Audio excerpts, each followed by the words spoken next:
Welcome back to the Riches Podcast. I'm Gold Rich. And my name is Big Rich, and today we're going to be reviewing the 1979 horror sci-fi masterpiece, Alien. Oh, God! Ridley Scott's ultimate masterpiece that he has never topped. I highly disagree with that, but that's okay. I can let it go. The tagline to the movie is one of the best taglines, I think, and really one of the most memorable taglines, I think. And it's like one of those taglines where you think about it and you go, yeah, it sums it up pretty well, and it definitely garners intrigue, and it definitely makes you take pause. In space, no one can hear you scream. So, let's talk a little bit about our first experience with the movie Alien. Rich, what was your first experience with the movie? So, Alien, like many things in my childhood, kind of slowly faded into my awareness. I had an action figure of a xenomorph long before I knew what Alien or the xenomorph was. And then at the age of 8, I saw some scenes from Aliens, the second one, on TV, and I'm like, this looks really cool. And my dad said, yeah, this is actually the second one. So then we went to Blockbuster, got a VHS of the original, watched it. It scared the shit out of me, and during the chestburster scene, I had my eyes covered the entire time. It's funny. My first experience with the movie Alien was when I was a very young lad, probably about 6 or 7, and often my parents took me and my sister, my sister Stephanie at the time. We would go down to see the Mouse in Disney. And part of Disney World is a little area called, well, at the time it was called Disney MGM Studios. Now it's just Disney Hollywood Studios. License agreement, way too much money to maintain it. Part of the park, and it was one of the first 2 rides to open at Disney MGM Studios, was a great movie ride. And the movie screen plays trailers from the different movies. And the movies you have, so you'll get Mary Poppins, you get Singing in the Rain, you get Casablanca, these really great movies.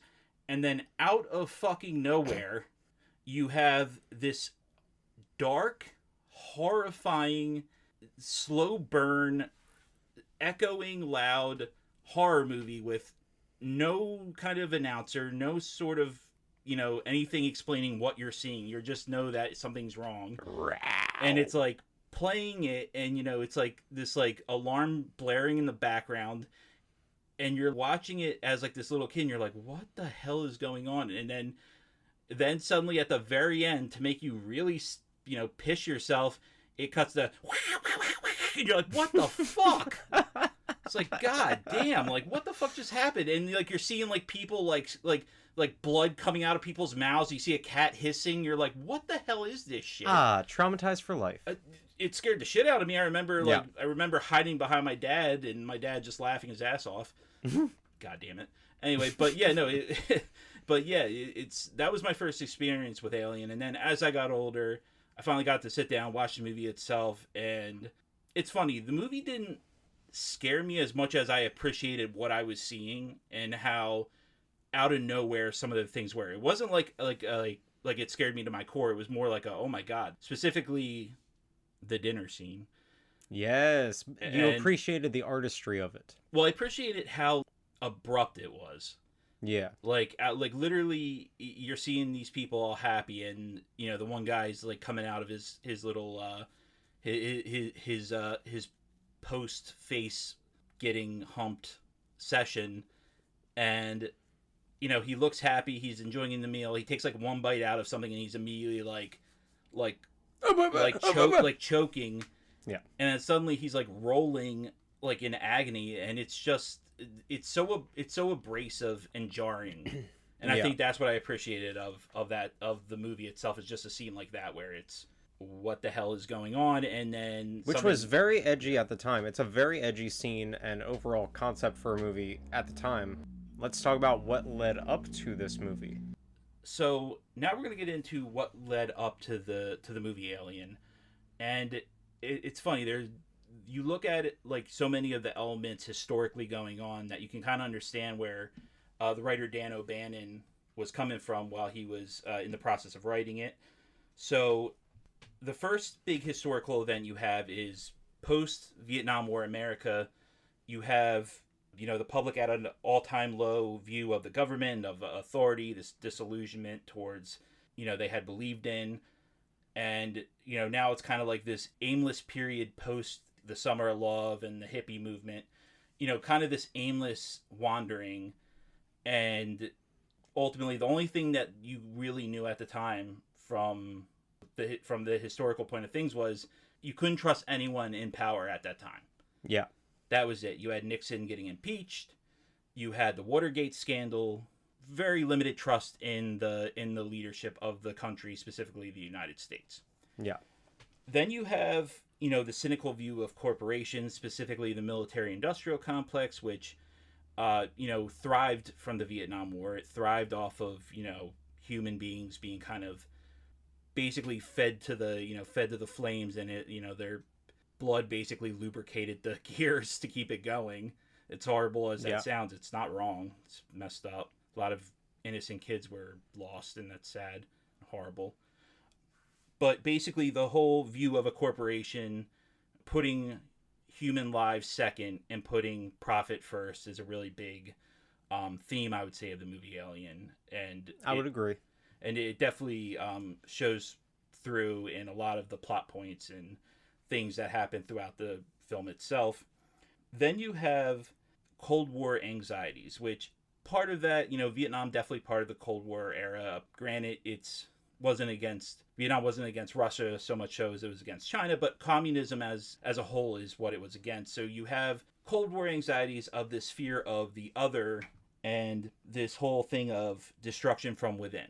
The fear of, an idea like Marxism. Fear of, like, Russian spies and stuff like that. Yeah, any sort of agent of chaos coming in and just wreaking havoc, doing mass destruction, doing whatever it takes to bring down, the U.S. government. Then you also have the interpretation of the alien creature itself. There's a couple different interpretations. One of the interpretations, when you take into mind the Cold War anxieties, would be the alien creature being interpreted as a metaphor for an invasive force. Then you get into the second wave feminism aspect of the film. You have the character Ripley, who really smart, I give credit to on Ridley Scott and the writer Dan O'Bannon, leaving it completely open to who Ripley would be. With choosing Sigourney Weaver to play Ripley, you have one of the first films to really portray a strong female protagonist in the leading role. So you have this little,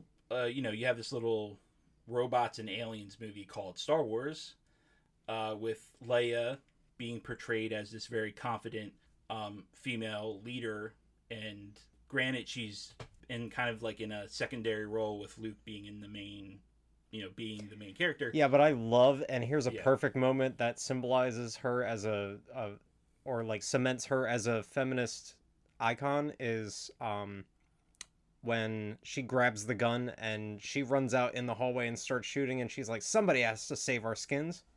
Yeah, it's again, something like that where you see a female character taking charge while the two other characters are like mulling over, well, how do we get out of this? And she's like, you know what, I know how we get out of this, and she handles and takes care of business. Yeah. So Star Wars definitely sets the trend.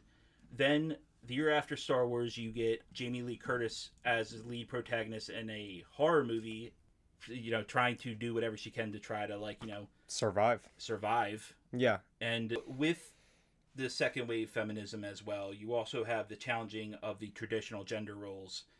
Even in the main credits, the opening credits to Alien, Tom Skerritt's listed as top billing, but Sigourney Weaver ultimately is the main focus of the movie. Yeah, and I think it's kind of cool how in the beginning of the movie, you kind of can't tell who the protagonist is. You just kind of see it as this ensemble cast. None of the characters really stand out, and then as the movie progresses, Ripley becomes more and more the protagonist.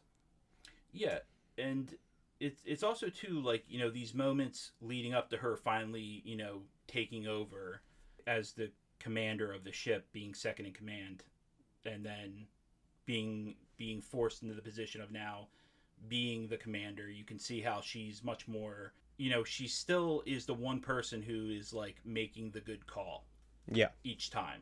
Like they're not calls that are emotion based. They're not calls.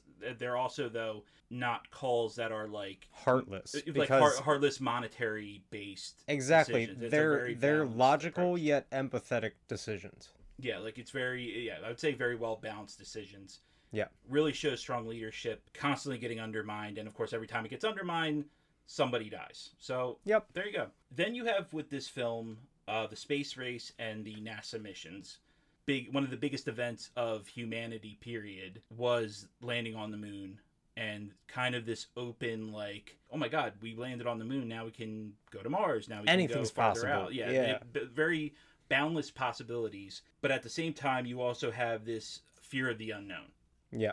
You know, it's the awareness of, oh, we're out of our realm, out of our wheelhouse, out of our league, So and what? now So what? Yeah, what's out there? Lovecraftian horrors may be Yeah. lurking out there Yeah, what kind of cosmic nightmares are just waiting in the, waiting in like. in the shadows. So you have that. Then you also have too throughout the 70s this environmental, the growth in wanting to ensure the environment stays stable and healthy. So the film definitely tackles a lot of the environmental and biological concerns. You have the fear of invasive species, obviously the alien, very invasive to a point where it literally gets inside your body. Yeah, which you mentioned this earlier before we were recording. Mhm. You said, and I never noticed this before, all the environments in the film Alien are artificial, except for like maybe the rocks on the planet, but like you don't see any green, you don't see any plants. Yeah, like It's there's a very sterile environment. yeah, like there's nothing in the movie that makes you go, oh, this is earthly. This is a sign of life. Yeah. If anything, it's very much devoid of life. Very much, even like emotionally, Yeah. it's very brutalist in a certain kind of way. Yeah. Definitely claustrophobic. The set is its own. The set of that movie is its own thing. We'll get to that in a little bit. But then finally, one of the last big themes I would say of the movie is the industrial labor and economic anxiety of the times. The workers of the Nostromo, the crew of this ragtag crew of space truckers is Yeah. the typical like portrayal of these characters. But at the end of the day, they're blue collar workers, not clean shaven, long hair, very much running contrary to the NASA astronauts that we saw who would land on the moon. These Yeah. These were normal, dirty 70s people. Yeah, like yeah, like they were they're ex Air Force guys who were landing on the moon. Yeah. Whereas, in the future it can be like, any guy Any you could have schmuck. seen. Yeah, any guy you could have seen behind an 18-wheeler driving through Iowa to Denver. And then finally you have this reflection of the 1970s economic malaise. You have oil crisis, labor tensions occurring at the time, and definitely the highlighted exploitation as well being very present in the movie. Exploitation of the people, literally being forced to do stuff that is against basically what they were expecting to do. They're expecting to bring this natural resource of iron ore, I believe it is, Yeah. from one planet back to Earth, and then they're told out of nowhere, hey, you're going to go on this planet, you're going to get us whatever's on this planet, you're going to explore what the distress or what the signal is coming from it, and if you don't do it, you literally are going to be null and void of all your money. They're not going to pay you. Yep. Which that's as crazy as that sounds, that would not shock me at some point in the future if we see like a company pulling stuff like that, where if you don't do something that clearly risks. Where it's like, would you rather be broke or dead? Yeah, That's like your two options. Yeah, put your physical well-being. It put your physical well-being in danger in order to secure whatever it is that is on this planet that they're going to be going on to get whatever is on it off of it. Yeah. At the end of the day, you have this movie where it really does reflect kind of the 1970s as a whole. It's the very last year of the decade, so I would say definitely the thing with Alien, and it's kind of important to look at it this way, is it really is like a microcosm of the 70s coming all together, with the start being, now granted, starting in 1969, the last year of the 60s, landing on the moon, to 1979, where you're now exploring what are the possibilities, and with things being as dark and as dreary as they are in the 70s, a movie like Alien is not a shocking movie to come out. Not at all, because it's like the whole decade in the form of Alien came to like this artistic point of darkness. Yes, and I don't think if you were going to make a movie about depicting a dark, eerie, terrifying space environment, I don't think there could have been a better artist picked to handle the set design, the alien design, than Mr. H.R. Giger. And Goldrich is now going to tell us a little bit about H.R. Giger. Yes, Hans Rudy Giger is his full name. Hans. Oh, Hans! So, the writers, Dan O'Bannon and Ronald Shusett, and an early name for Alien was actually Star Beast, because it was intended to be like a B horror movie, like any old like 50s schlocky alien horror movie, you know? Yeah, like I imagine start with like a name like Star Beast. It's like that name just it sounds a lot more lighthearted. It kind of does. It sounds like it's supposed to be a nice alien creature, but this is not a nice alien creature at all. And H.R. Giger, apparently he was recommended by a producer to help out the writers, O'Bannon and Shusett. And they met him at a gallery in Paris where he was presenting some of his artwork. They walk up to him. They say hello. First thing he asks is, "Would you like to do some opium?" And ladies and gentlemen, that's how masterpieces are made. That's how masterpieces are made. I don't care if it's Hollywood, if it's Tokyo, New Delhi, wherever it might be. That's how you make a great movie is opium. That's how you get it done. Yeah, and one of the writers, I forget who, asked him, like, why the hell do you do opium? And he says, because I am haunted by nightmares. Which just cracks me up every time I think about it. I mean, look, man. It's sometimes when you're having those nightmares, you want them to be maybe a little more jollier. You know, you just... Or more biomechanical, perhaps. Yeah, you just start smoking that opium and... you put on a Tool album and you just chill. You just chill. Okay, so they had not only H.R. Giger as an artist working on this movie, but two other artists. I'm so sorry I forget their names. One of them is a political cartoonist, actually, which you wouldn't think that looking at the style of Alien, but yeah, they had that guy. They had another guy who did a lot of like paintings for like the covers of sci-fi novels, which makes a lot of sense. So they had those two artists working on the Nostromo, whereas they had Giger working on the Xenomorph and the Xenomorph's environment, that whole dormant spacecraft that it comes from. And I think it all surprisingly blends together very well. Like, it's two warring aesthetics, but I think the biomechanical nature of Giger's work kind of blends well with, like, the spaceship, like, very sterile spaceship environment, oddly enough. The Nostromo is a very sober-looking environment, and then you go into Giger's weird nightmare world, and it's like that. It's trippy, it's nightmarish, it's fantastical, it's... Yeah, I would say you know, if you want to look at it at any kind of metaphor there, you could definitely view it as, you know, the Nostromo being a depiction of, like, you know, the United States at the time being invaded by this whole foreign, you know, not truly overtly sexual, but definitely sexual elements being present in Giger's work. You're talking about how there was a lot of hookers in the 70s? No, I'm talking about the free love movement, which depending on how you view depending on how you view because when I think 70s, I think like, you know, hookers in New York doing cocaine and wearing boas and shit.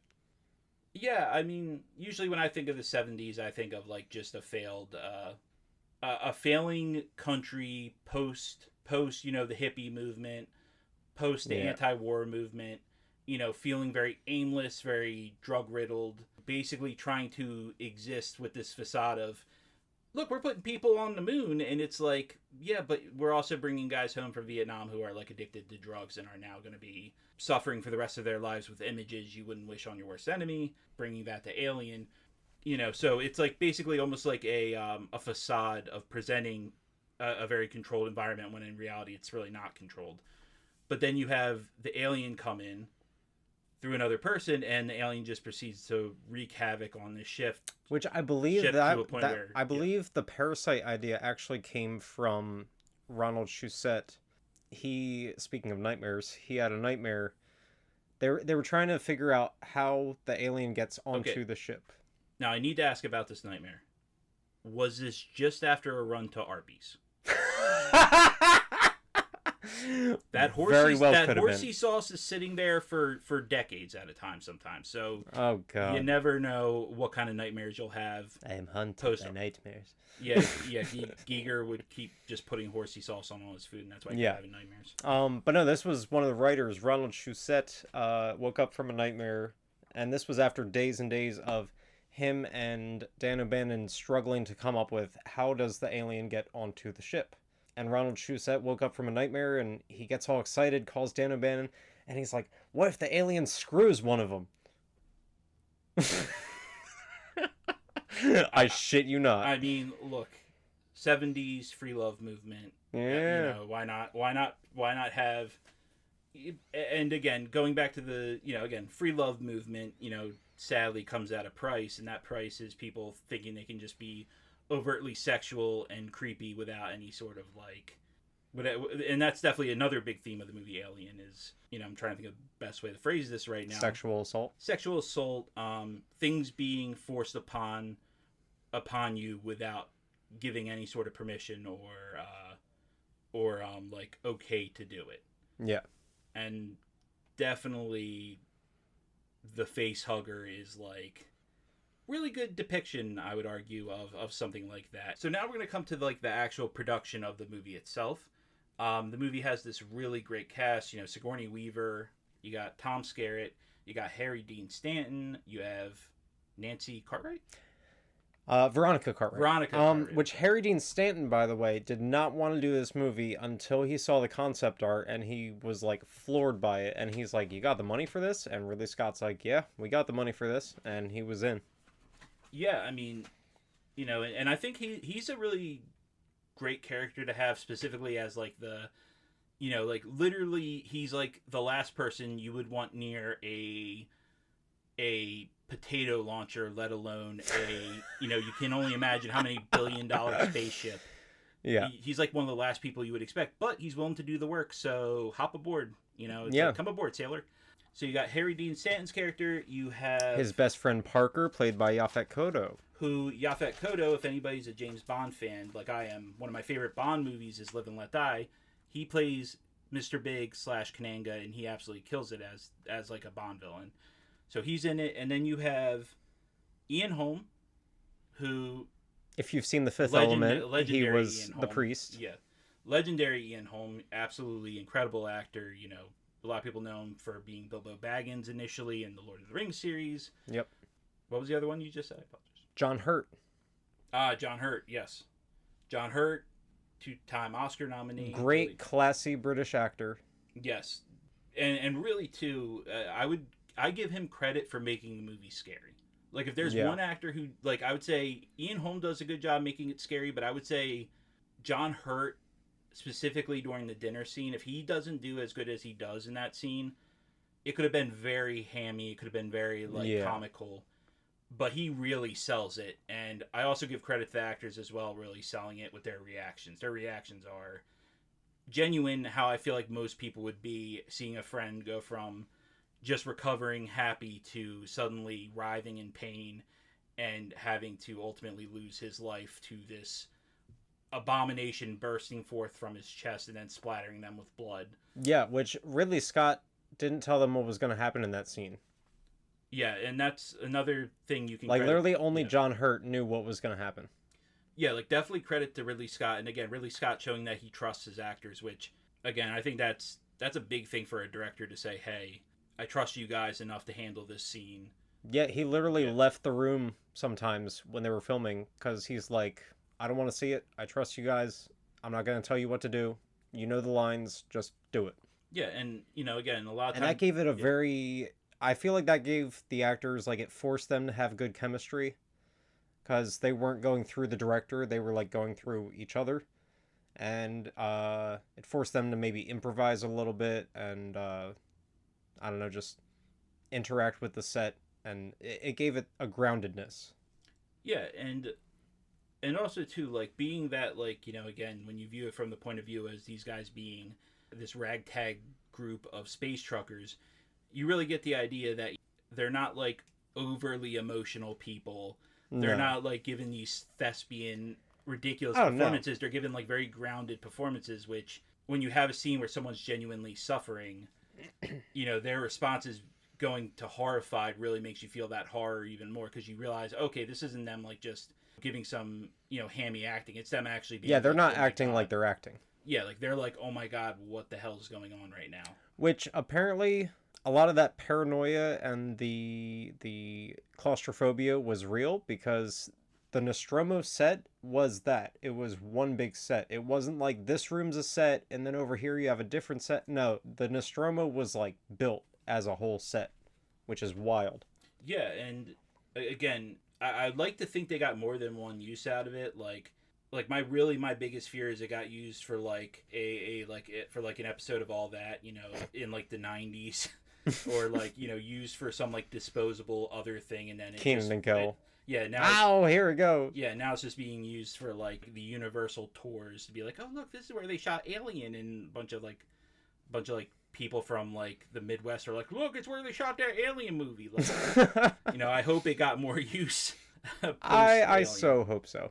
Yeah. Um And by the way, boy, do they really show off this set. I think this, like, again, the set itself, and I believe Rich, you had said this too, and I think it's a very good point. But you said the set itself feels like its own character. It does. Like that's I feel like that's a cheesy cliche thing to say, but it's true. And I feel like that's shown through the use of Mother, which is the AI who runs the ship. That's kind of a character, a feminist character, if you will.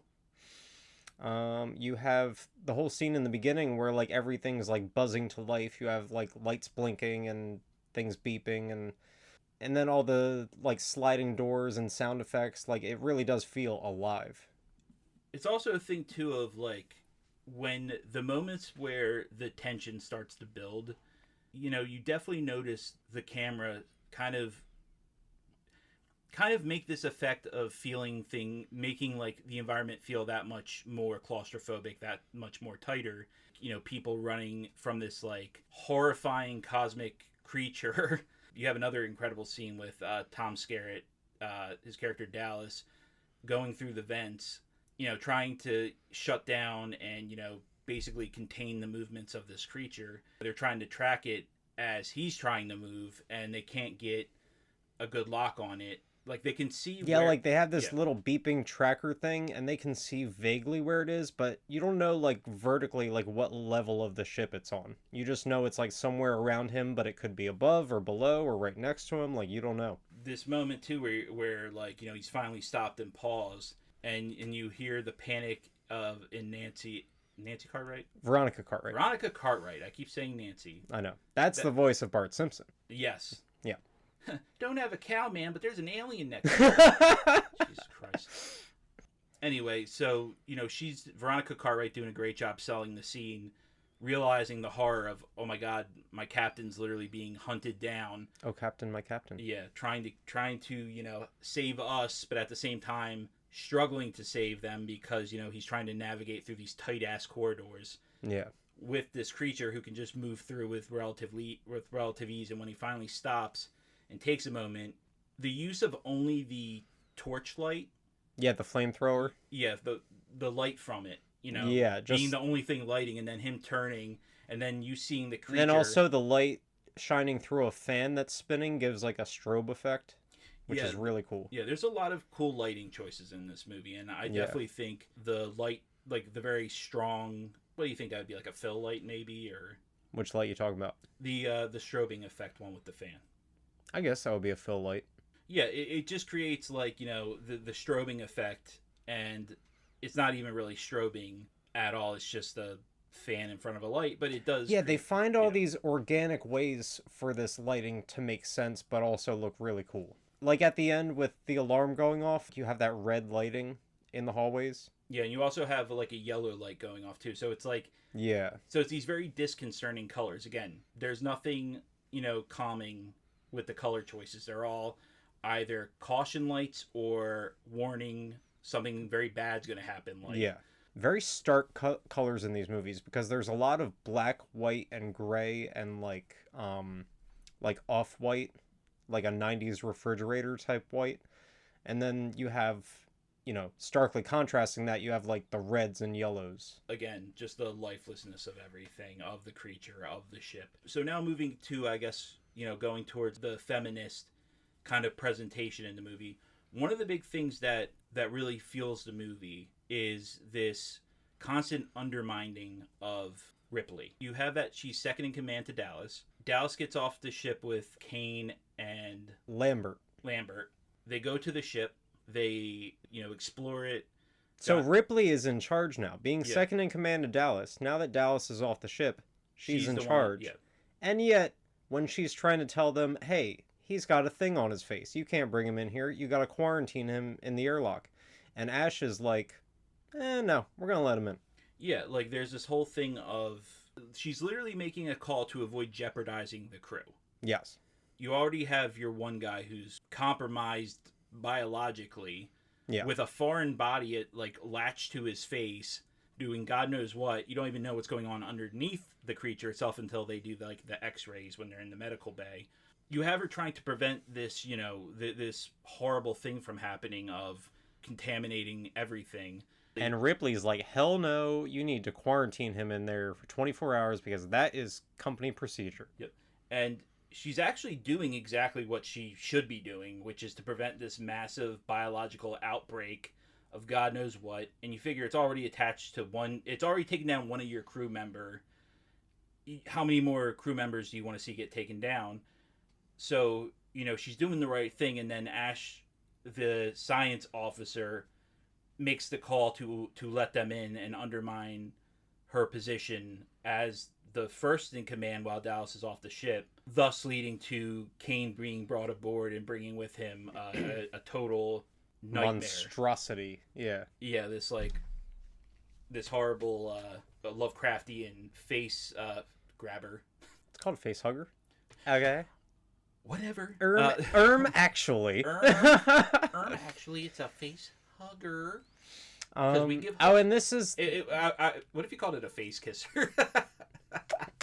It just kisses your mouth hole and yep, like gives you beautiful babies that tear you asunder. Yep, that like two preteens making out, just don't know how to do it and just mouthing the fuck out of you. Anyway, so the next time Ripley gets undermined, it's when they're trying to figure out where this creature is. Now you have the creature aboard this ship, wreaking havoc. She offers to go up into the vents first to try to track it down, to which she then gets undermined by Dallas, and Dallas goes, no, I'm going to do it. Now, on one hand, it's like, you shouldn't undermine the female character again, because she could have prevented death the first time, could have tried to prevent it life ending the second time by offering herself to go up, but instead Dallas interjects and goes, no, I'm going to go up. And in a weird way, almost thankfully he does, because she gets to live and Dallas gets got by the good Lord. So the themes of this female character getting undermined, constantly second guessed, even where Parker second guesses her, but once she finally is the captain and leading everything, she checks his ass real quick, and then he gets the picture pretty quickly that, hey, she's now in command, her say, her terms, and really, hell, it's it should technically work, but at the end of the day, the alien's going to be the alien and just handle everybody regardless. So one of the scenes that I feel like gets glossed over a lot, and this is also speaking to the feminist perspective, there's this scene where it's just after Ripley finally gets what's going on. She comes in to try to to run to warn the others, to which then Ash is waiting for her and just beats the shit out of her. Like he fucks rips her her hair out. Yeah, it's a really it's one of those scenes that I think gets forgotten about because again, your main focus ultimately is the twist with Ash, plus the 8-foot alien monster running around that you don't really consider just watching this guy just pummel this woman. Yeah. And then the big part of that scene that really stood out to me was you have her being like pushed down onto this work area, this work table. On the wall of the work table, you see these pictures of nude women, more than likely removed from a magazine, pornographic magazine, to which then you see Ash holding what's more than likely the magazine itself and starts jamming it down her throat. You want to talk about symbolism. I think the symbolism's pretty goddamn clear there of, this whole disposability, objectification, really at the end of the day, in Ash's mind, it's like, I don't give a fuck about her. And it's like, it's not only sexual assault, like in a literal sense being symbolized, but it's also the sort of invasiveness of a soulless corporation being symbolized by a soulless robot, which is acting... He's the only one acting in the company's best interests, which is, shitty best interests.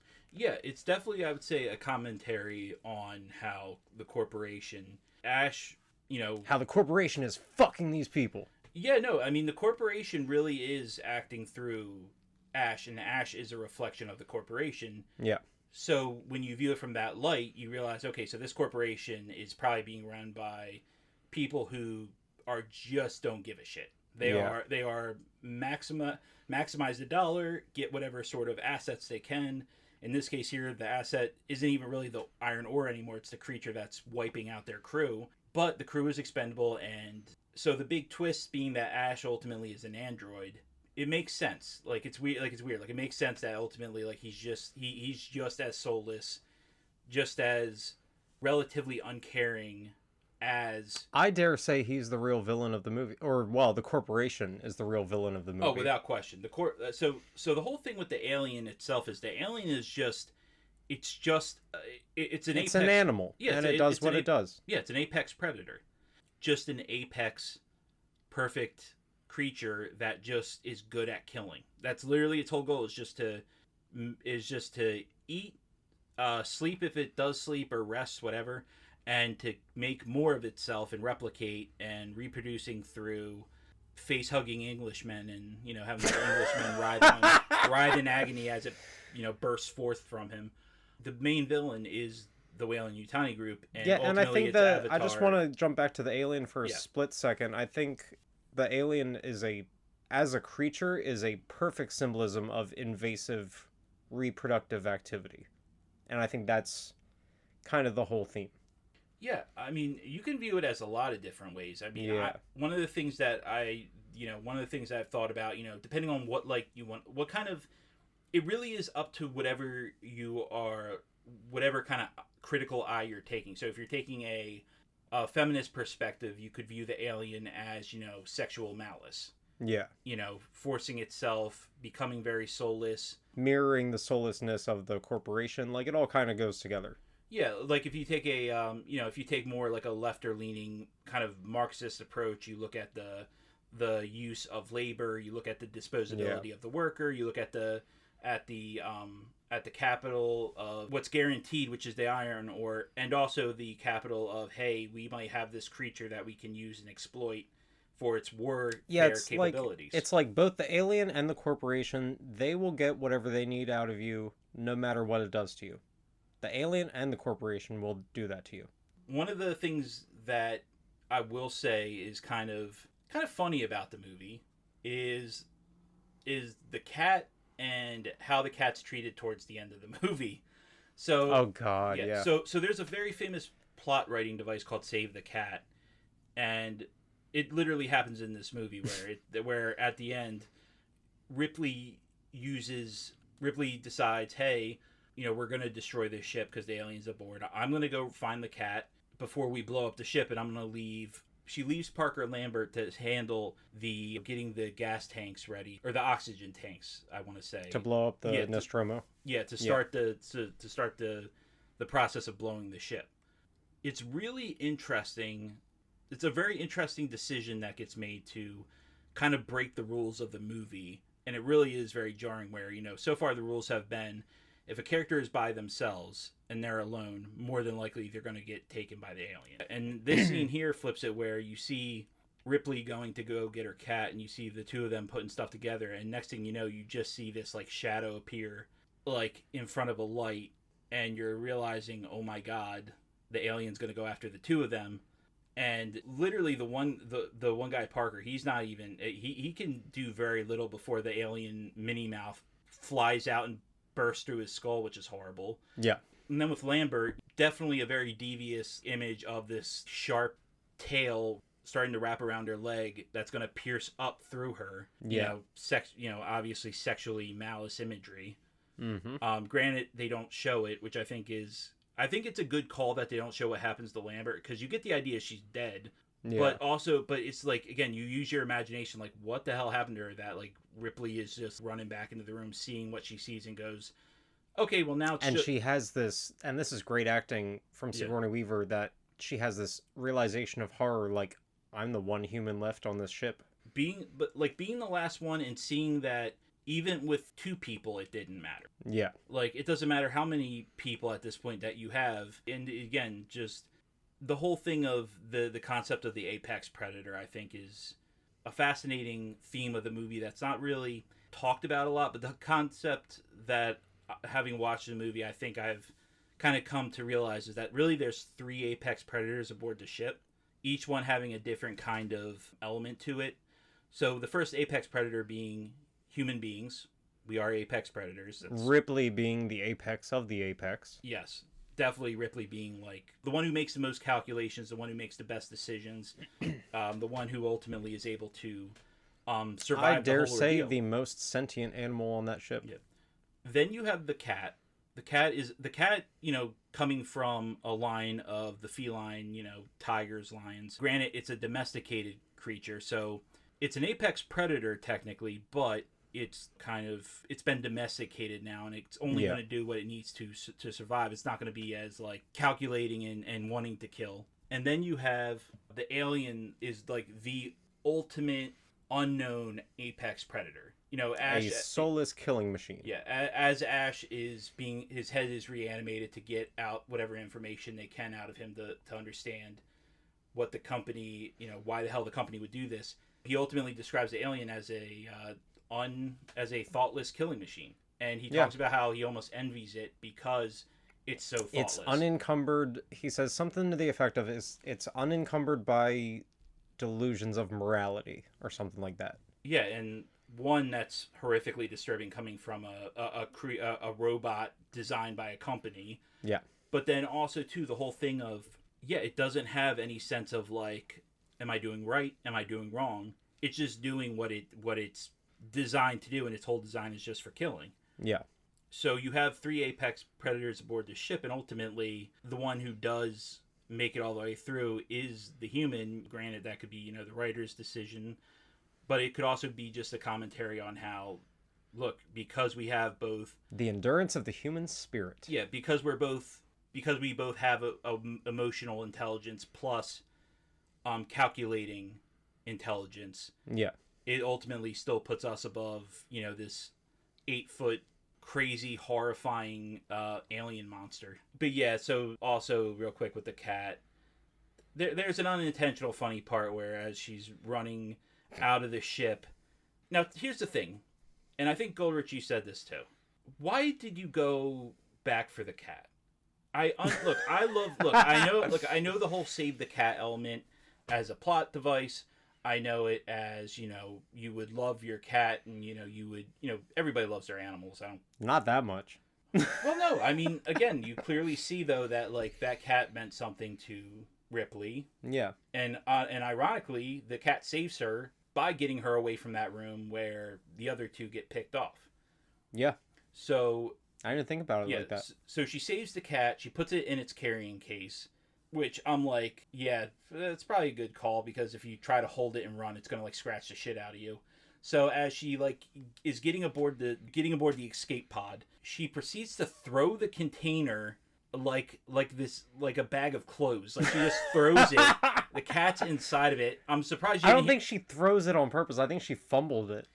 Yeah, I mean, but I just want to hear like a or something like that, just real quick as she like drops it. Let's write to Ridley Scott. He'll get right on that. Yeah, right. Yeah, he'll be like, "Oh my god, my one era." It's not totally. What's like one of his worst movies? I'm trying to think. House of Gucci. Oh, that's right. Yeah, Napoleon. Yeah, House of Gucci. We love you, Ridley Scott. Yeah, Ridley Scott. But no, but seriously, it's like a moment like that where there's like some kind of humor, unintentional wise, but it's pretty. I don't know. That's funny, and then also too how she ultimately gets rid of the alien by having it. So the alien jumps aboard the pod with her. Yeah. And it's kind of a cool scene where you see her walking around the ship, around her escape pod ship. It's right after she blows up the Nostromo, which I guess had like three Tsar bombas aboard it, or Tsar bombas. Yes, three massive hydrogen bombs that make like neon explosions. Yeah, the explosions are cool, but at the same time, it's like the big twist is the alien is aboard the escape pod. Da-da-dang. And she realizes, oh my god, I'm stuck on this even tighter space with this 8-foot horror monster. So she's able to get the cat into the sleeping pod. She gets herself into the room that is designed, I think, for decompressing. She puts on the spacesuit. She comes out of it very slowly, methodically. Hits a button, sprays, I guess, like either very hot air or very cold air onto the alien. Yeah, it's like this fog. Yeah, and and the movement it makes is unnatural. Like I give a lot of credit to the gentleman who was in the outfit itself, which they were trying to get like mimes or gymnasts and things like that to play this character, but it turned out to be a graphic designer by the name of, I forget his name. Balaji Bodejo. Yeah, and that man was actually like 7 feet tall. Yeah, he was a big dude, and boy, do I give him credit for really selling the size of the alien. And then finally, she's able to get it out of that spot. She comes face to face with it, literally facing this like thing that wiped out her whole crew and the ship aboard. Pulls the alien out. The alien is, but she shoots him with a harpoon on his way out, which then the door closes on the harpoon gun, and then the alien's hanging by the harpoon gun wire outside the ship. Yeah, then she makes the tough call of opening up the pod with the cat. The cat goes flying, hits the gun, and the alien and the cat go flying out into outer space. Anyway, so the alien's hanging off the ship by a wire. Yeah, and she decides, and she makes this, again, all good calls, all good decisions.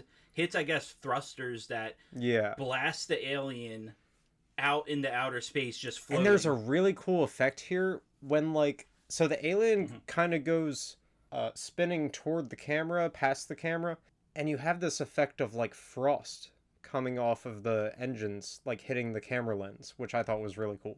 Yeah, it gives it like a very gritty, real effect. Once it's blown off the ship and you see it traveling out to outer space, it's one of the first times where you see a peaceful light.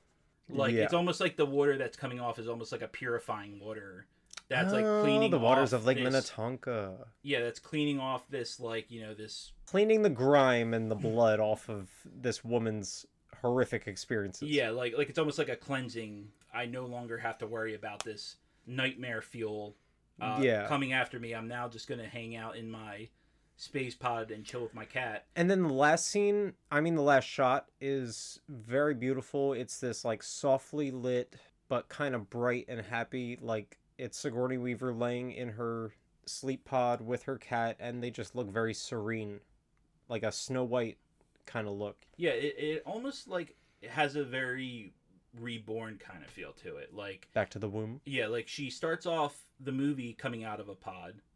Oh. And it bookends with her going back into a pod.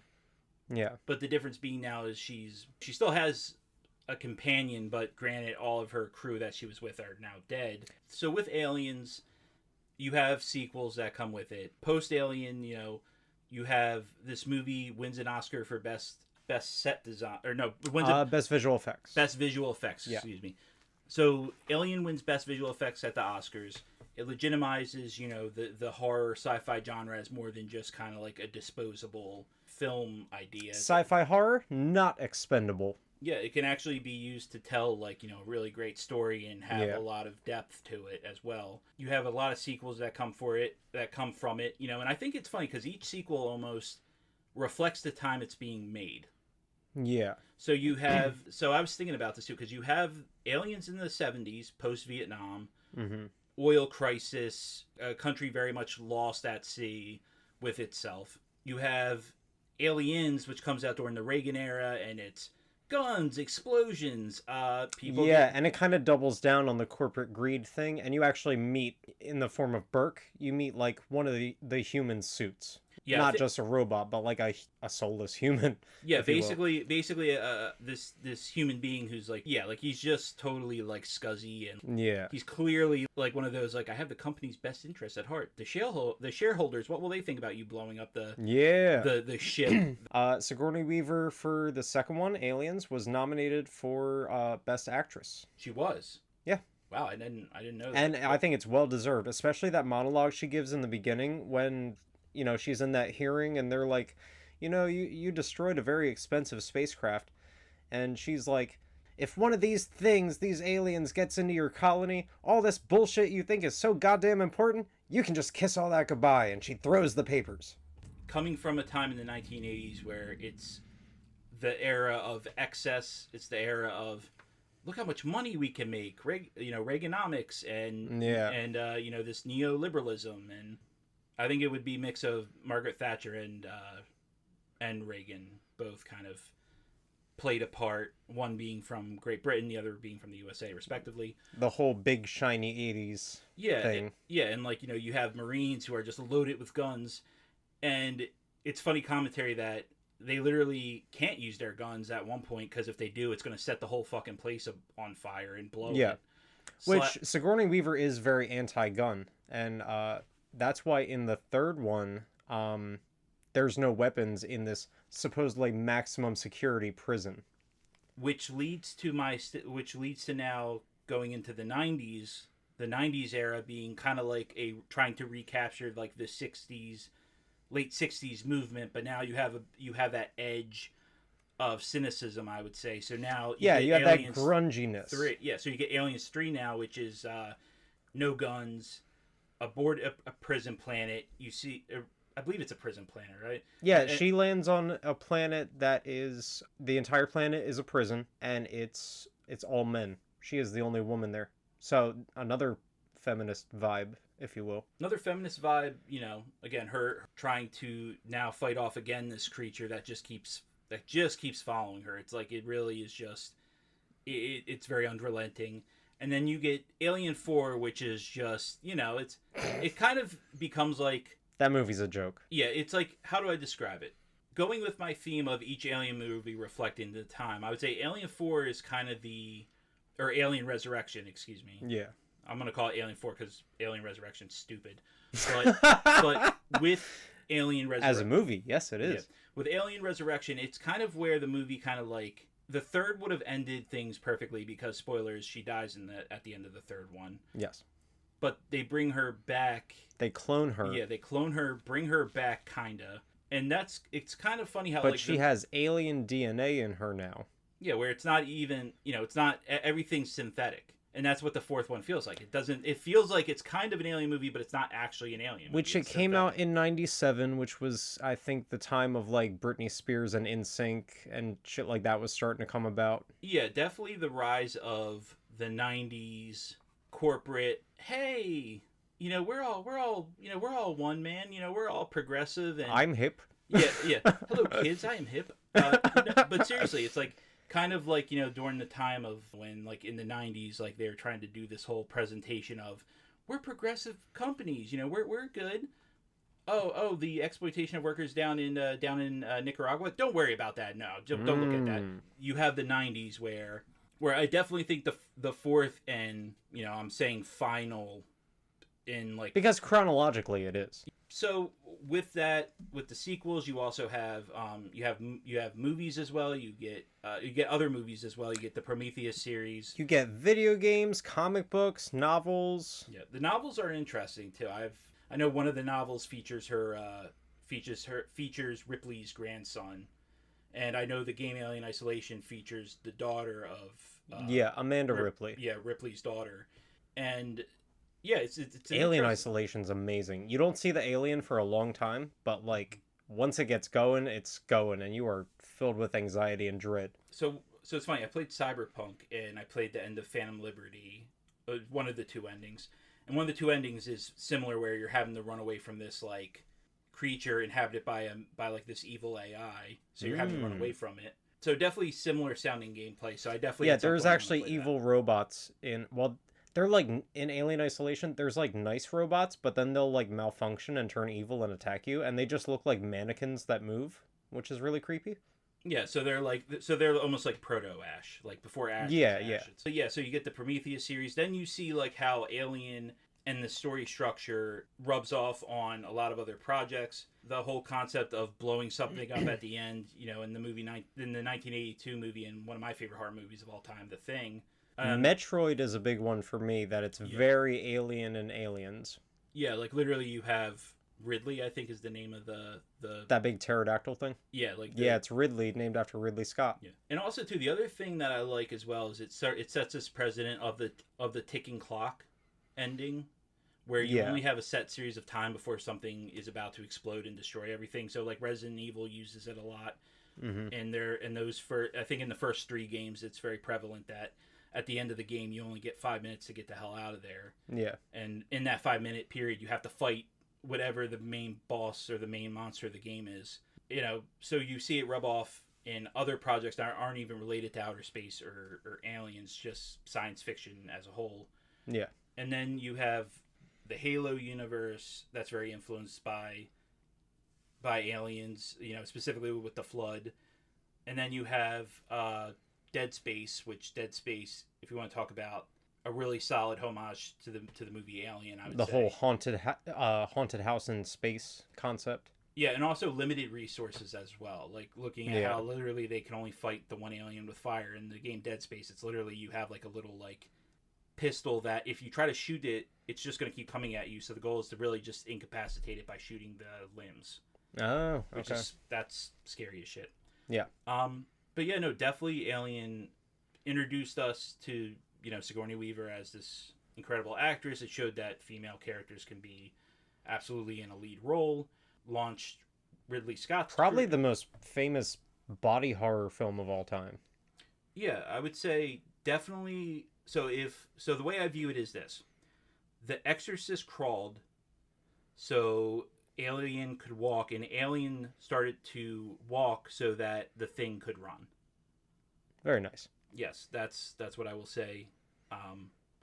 But yeah, no. Other than that, I mean, just Alien, I think is a really special franchise, and this movie, the first movie, is By far the best, in my opinion. yeah. Like it's funny. A lot of people will say Aliens is better than Alien, but for me, Alien works is much more subtle, and that's what I appreciate about it. Well, I give credit to Aliens being a really awesome action movie, Yeah. and James Cameron like helming the shit out of it.